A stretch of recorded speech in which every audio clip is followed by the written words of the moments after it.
नमस्कार विद्यार्थी मित्रांनो, बघा statistical modelling for machine learning यातला आपल्याकडे एक टॉपिक आहे स्टॅटिस्टिकल मेथड. बघा स्टॅटिस्टिकल मेथड मधला एक sum fit a least square line to the data. यामध्ये बघा आपल्याला x आणि y ची व्हॅल्यू दिलेली आहे. फक्त इथे एक आपल्याला कंडिशन दिली बघा, x ऍज डिपेंडंट व्हेरिएबल. मागच्या वेळेस बघा मागच्या सम मध्ये आपण शिकलेलो होतो x ऍज इंडिपेंडंट व्हेरिएबल. आज आपल्याला सम घ्यायचा आहे x ऍज इंडिपेंडंट व्हेरिएबल, म्हणजे फक्त आपण अपोजिट काम करणार आहोत, बाकी टोटली काम ऍज इट इज. लक्षात घ्या, सगळ्यात अगोदर आपल्याला पाहिजे आहे इथं x, नंतर पाहिजे y, त्यानंतर x इंटू y, त्यानंतर इथे करा x स्क्वेअर आणि नंतर पाहिजे आपल्याला y स्क्वेअर. बघा या व्हॅल्यू आपण इथे करतोय. त्यानंतर बघा x ची व्हॅल्यू लिहून घ्या 1 3 4 6 8 9 11 आणि 40.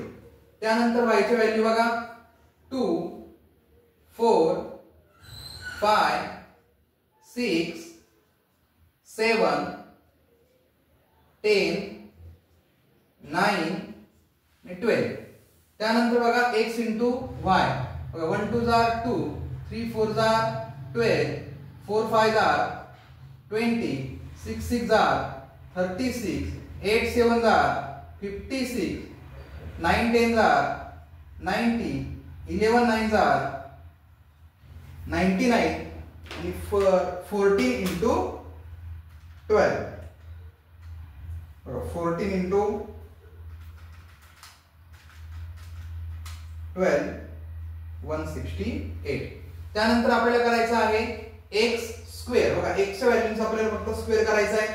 तर लक्षात घ्या 1 चा स्क्वेअर 1, 3 चा स्क्वेअर आहे 9, 4 चा स्क्वेअर 16, 6 चा स्क्वेअर 36, 8 चा स्क्वेअर 64, 9 चा स्क्वेअर 81, याचा 121 आणि 14 चा स्क्वेअर 196. बघा त्यानंतर y स्क्वेअर.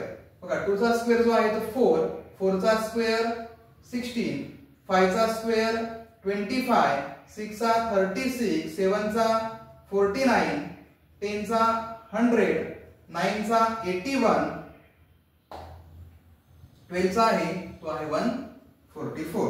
बघा त्यानंतर आपल्याला प्रत्येकाची इथं टोटल करायची. तर लक्षात घ्या हा आहे समेशन ऑफ x. इथली व्हॅल्यू आहे समेशन ऑफ y. इथली व्हॅल्यू बघा समेशन ऑफ xy.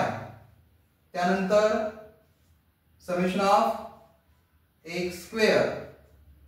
इथे लक्षात घ्या समेशन ऑफ y स्क्वेअर. इथे प्रत्येकाची आपण इथे टोटल मारायची. लक्षात घ्या x ची टोटल 1 + 3 + 4 + 6 + 8 + 9 + 11 + 40.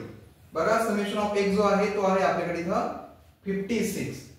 बघा त्यानंतर y ची टोटल 2 + 4 + 5 + 6 + 7 + 10 + 9 + 12. बघा y ची समेशन ऑफ y आहे आपल्याकडे 55. बघा summation of x 56, summation of y 55. बघा नंतर xy ची आपण टोटल करू. 2 + 12 + 20 + 36 + 56 + 90 + 99 + 168. बघा समेशन ऑफ xy जो आहे तो इथे मी खाली देतो बघा 483. समेशन ऑफ xy जो आपल्याकडे आलेला आहे तो आहे 483. x स्क्वेअर मध्ये बघा 1 + 9 + 16 + 36 + 64 + 64 नंतर 81 + 121 + 196. बघा याची टोटल जी आहे ती आहे 524 x स्क्वेअर ची. त्यानंतर बघा समेशन ऑफ y स्क्वेअर.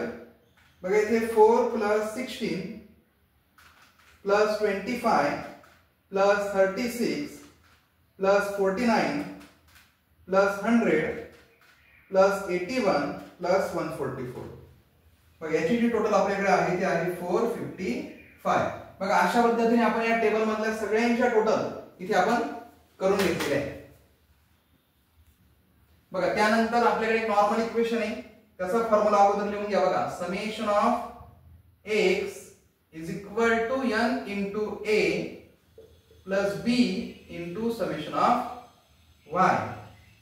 त्यानंतर इथे लक्षात घ्या summation of xy is equal to a into summation of y plus b into summation of y square.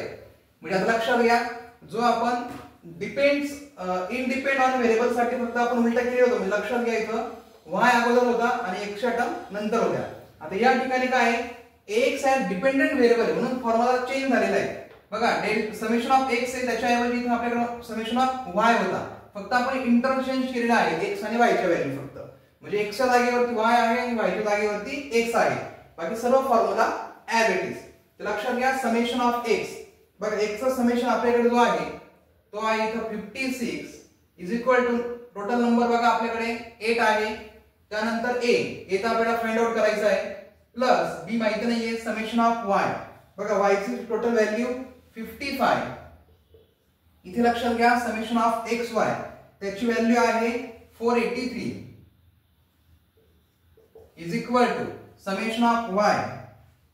Summation of y बघा 55 म्हणजे आहे 55a प्लस हा b त्यानंतर समेशन ऑफ y स्क्वेअर तो आहे आपल्याकडे 455.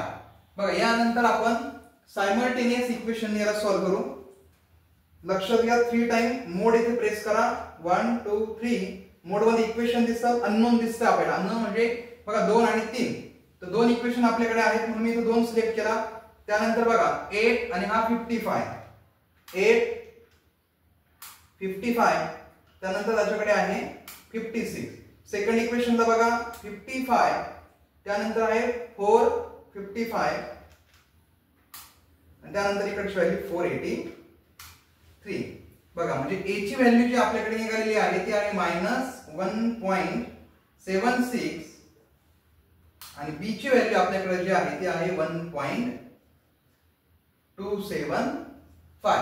बघा अशा पद्धतीने आपण a आणि b ची व्हॅल्यू आपण इथं फाइंड आउट केली. बघा मग आता लाईनचं इक्वेशन आपल्याकडे आहे x is equal to a plus by. ज्यावेळेस आपण इंडिपेंडेंटचं एक्झाम्पल सॉल्व्ह केलं होतं तर त्यावेळेस y ची व्हॅल्यू अगोदर होती म्हणजे y is equal to a plus bx होता. आणि आता हे डिपेंडेंटचं सम असल्यामुळे x is equal to a plus by. बघा x तुमचा ऍज इट इज आहे. a ची व्हॅल्यू -1.76 प्लस b ची व्हॅल्यू 1.275 इकडचं y ऍज इट इज. म्हणजे बघा अशा पद्धतीने आपण हे इक्वेशन इथं फाइंड आउट केलं. खूप सोपं सम आहे लक्षात घ्या. दोन्ही सम व्यवस्थित करून ठेवा. एक आहे x ऍज इंडिपेंडंट व्हेरिएबलचं आणि हे एक सम आहे x ऍज डिपेंडंट व्हेरिएबलचं. खूप इझी आहे आणि एक्झामला याच्यावरचे सम तुम्हाला परीक्षेला येतीलच.